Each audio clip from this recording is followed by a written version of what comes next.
Hello મિત્રો, કેમ છો? મજામાં? આજે હું તમારા માટે સરસ મજાનો મારવાડી મસાલા પુલાવ લઈને આવી છું. તો તમે જોઈ શકો બધા શાકભાજી લીધા છે અને જે લીધા છે, જે સમાર્યા છે, બધો જ વિડીયો તમારા જોડે શેર કરવાની છું. પણ સૌથી પહેલાં તમને એક વસ્તુ બતાવી દઉં કે મેં 2 વાટકી ચોખા લીધા હતા. 12 મહિના બાસમતી ચોખા આવે અને 4 પાણી ધોઈ નાખ્યા છે અને 1 ગ્લાસ પાણી રેડી અને પલાળી દીધા હતા. તો મસ્ત મજાના આપણા ભાતના ચોખા પલળી અને રેડી થઈ ગયા છે.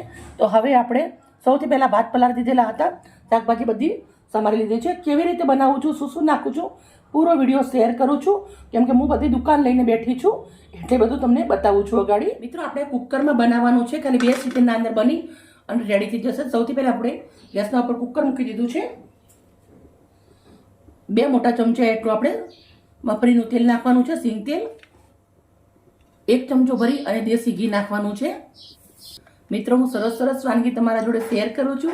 પ્લીઝ મારી વિડીયોને લાઇક કરજો અને મને આગળ વધારજો.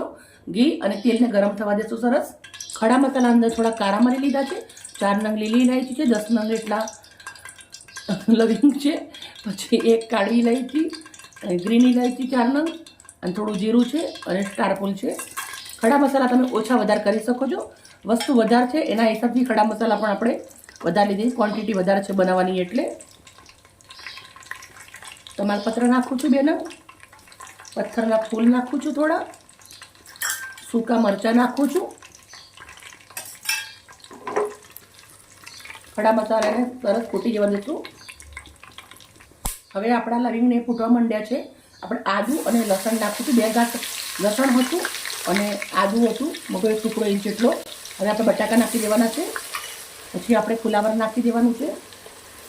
ફુલાવર મેં ધોઈ અને મોટા મોટા પીસ કરી લીધેલા છે. પછી આપણું ગાજર નાખી દેવાનું છે, સમારેલી ડુંગળી નાખી દેવાની છે. હવે ઘીના અંદર આ વેજીટેબલને મસ્ત સાંતળવા દેવાના છે. તો 5 મિનિટ સુધી તેલ અને ઘીના અંદર આપણે વેજીટેબલ સાંતળવા દેવાના છે. થોડા જોડે આપણે 2 ચમચી એટલા તલ નાખવાના છે.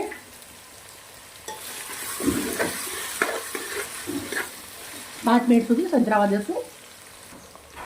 તમે જોઈ શકો છો મસ્ત મજાના આપણા વેજીટેબલ સંતરાઈ ગયા છે. પછી જે વેજીટેબલ નાખવાના છે, પાછળ નાખવાના છે, વટાણા છે ફ્રોઝન, એ નાખું છું. પછી જે આપણા ટામેટાં રાખ્યા છે સમારીને, એ નાખું છું 3 નંગ. 1 નંગ શિમલા મરચું નાખું છું.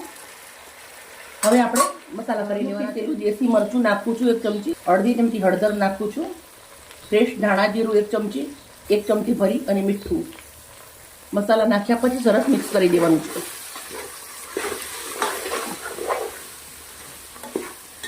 મિત્રો, તમે પુલાવ, બિરયાની બધું ખાતા જ હશો, પણ એકવાર મારી રીતે બનાવજો, બહુ જ સરસ બનશે. આજે અમારા ઘરે રાજસ્થાનથી મહેમાન આવવાના છે એટલે સ્પેશિયલ એમના માટે બનાવું છું. હવે જે આપણા ભાત ધોયેલા છે ચોખા ભાતના, એ નાખી દેવાના છે. હવે નાખ્યા પછી આપણે સરસ એને મિક્સ કરી દેવાનું છે અને 2 થી 4 મિનિટ સુધી આને સંતળાવા દેશું. હવે સરસ સંતળાઈ ગયું છે તો આપણે હવે પાણી રેડી દેવાનું છે અંદર. આપણા જે ભાત પલાળેલા છે એટલે આપણે જે પાણી રેડવાનું છે એ ખાલી 1 ઇંચ જેટલું જ ઉપર પાણી રેડવાનું છે. 1 ઇંચથી ઉપર વધારે પાણી નથી રેડવાનું.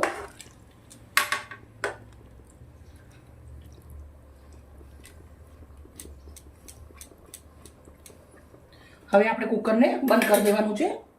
હવે હું કુકરને બંધ કરી દઉં છું.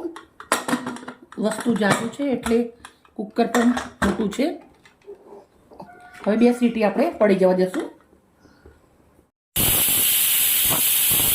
મિત્રો, 2 સીટી પડી ગઈ છે, પણ હવે આપણે ગેસ બંધ કરી દેવાનું છે અને 5 મિનિટ સુધી કુકરને ઠંડુ પડવા દેશું. પછી 5 મિનિટ પછી આપણે ખોલીએ, કેમ કે હવા અંદર રહેશે તો સરસ મજાના આપણા પુલાવ રેડી થશે.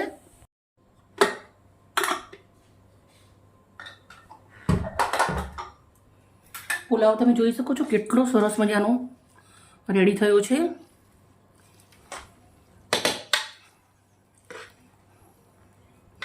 એકદમ ઘણો બધો બનાવ્યો છે આપણે. ચલો સર્વ કરશું. મિત્રો, બનાવ્યો ઘણો બધો છે, પણ આપણે પ્લેટના અંદર આને સર્વ કરવાનું છે.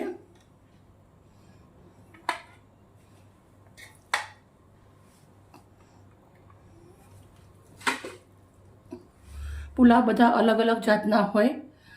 એક ચોખાના ભાતના અંદરથી આપણે 500થી 700 જાતના ભાત બનાવી શકીએ છીએ. પુલાવ અલગ અલગ. હું બધી જ વેરાયટી અલગ અલગ બનાવું છું. તમને ક્યારે પણ એક જ સ્વાદ નહીં આવે આ પુલાવના અંદર.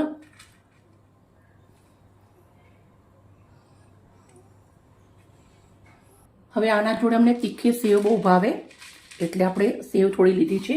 પછી આપણી કાકડી લીધી છે સલાડના અંદર. પછી આપણે દહીં જોઈએ આના અંદર, તો દહીં પણ રેડી છે. દહીંના ઉપર થોડું એવું લાલ મરચું નાખું છું, થોડું મીઠું નાખી દઈશું. પુલાવના ઉપર થોડા એવા લીલા દાણા, મસ્ત દેશી ઘી. મિત્રો, સિમ્પલ ટેસ્ટી મારવાડી ડીશ બની અને રેડી થઈ ગઈ છે. અમારી વિડીયો સારી લાગે તો પ્લીઝ એક લાઈક કરજો, દોસ્તોની અંદર શેર કરજો. એકદમ હેલ્ધી છે, તમારા પરિવાર માટે જરૂરથી બનાવજો. ઓકે મિત્રો, બાય, જય શ્રી કૃષ્ણ. કાલે મળીશ નવી રેસીપી સાથે.